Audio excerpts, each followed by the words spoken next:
Campaigning कर रहा है। डॉक्टर दीक्षित, आप बताइएगा कि आपने जिक्र किया था 1857 के गदर का किया था, उसके बाद फेजेस वाइज, उसके बाद फिर हम 1947 से पहले जो भारत छोड़ो आंदोलन या तमाम रहे हैं, तो इन सबको अगर हम एक साथ क्लब करें तो उन आंदोलन में जब उत्तराखंड के कुछ ऐसे नाम लेना चाहें जो लोग उस टाइम रहे वाला की बहुत बड़ी बड़ी विभूतियाँ रही हैं, पंडित गोविंद वल्लभ पंत यहाँ से रहे हैं, इवन जो पूर्व मुख्यमंत्री रहे हैं वो भी यहाँ से रहे हैं, उसके अलावा एक पूरा क्रांतियाँ हुई है, सालिम क्रांति अल्मोड़ा की है, उसके अलावा गढ़वाल में आपने नमक सत्याग्रह जिक्र किया, कुछ ऐसी और घटनाएं याद आती हो जिससे ताकि एक नई पीढ़ी जो है वो जान सके कि वैसे तो पूरा राष्ट्रव्यापी आंदोलन था लेकिन उत्तराखंड भी उसमें किस तरह से बढ़ चढ़ कर रहा था, या जो ऐसी चीज़ें। बिल्कुल, इसमें एक विषय और भी जोड़ूंगा, क्योंकि जो झंडा हमारे साथ आया, झंडा हमने आत्मसात किया, उसकी एक श्रृंखला और है इतिहास के पक्ष में। पर उत्तराखंड की भूमिका जब हम राष्ट्रीय आंदोलन में परखते हैं तो ये बहुत महत्वपूर्ण है। कारण क्या है कि जब हम ये देखते हैं कि जो बड़े बड़े जिन लोगों ने नेतृत्व दिया, चाहे महात्मा गांधी का मैं उदाहरण लूंगा, उन्होंने प्रवास अपना कुमाऊं क्षेत्र में भी किया, गढ़वाल में भी रहे, देहरादून भी आए और उन्होंने यहाँ पर उस आंदोलन की अलग जगह, ये उसकी परिणति हमें राष्ट्रीय परिप्रेक्ष्य में दिखती है। एक और नाम जो राष्ट्रीय आंदोलन में, एक वर्ग ऐसा होता है जो उस आंदोलन में भागीदारी करता है, एक वर्ग ऐसा होता है जो प्रेरित करता है, उत्प्रेरक की भूमिका निभाता है, और उसमें विवेकानंद जी का नाम बहुत महत्वपूर्ण है, जिन्होंने इस कड़ी को जोड़ा और युवाओं को प्रेरित किया अपने राष्ट्रीय चरित्र को विकसित करने में। और उनका आवास भी आज भी वो बहुत शक्ति केंद्र के रूप में पहचाना जाता है, वो उत्तराखंड में हमारे रहे। तो कुल मिला के जो यहाँ चिंतन था जिसने राष्ट्रव्यापी प्रभाव अपना छोड़ा, वो महत्वपूर्ण था। 1857 का राष्ट्रीय आंदोलन, उसका एक पक्ष और भी बहुत महत्वपूर्ण है जो हमें जानना चाहिए।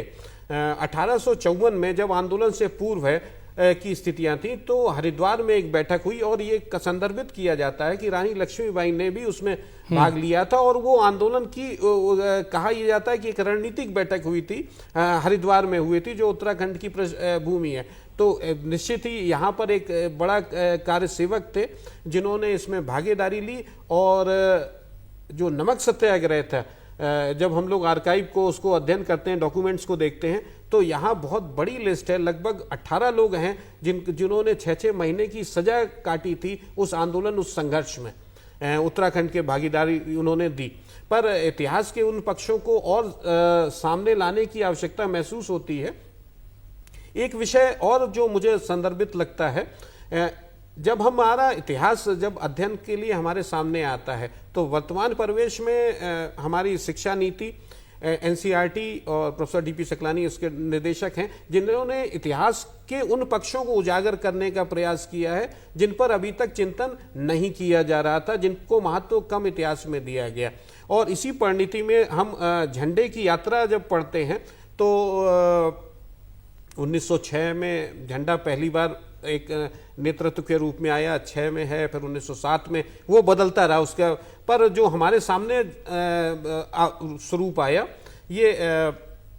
संविधान सभा के स्वरूप के साथ स्वीकृत हुआ और जो वर्तमान परिवेश में हमारा राष्ट्रीय ध्वज हुआ। इस राष्ट्रीय ध्वज के वाहक के रूप में, हालांकि सैकड़ों लाखों एक उदाहरण है जिन्होंने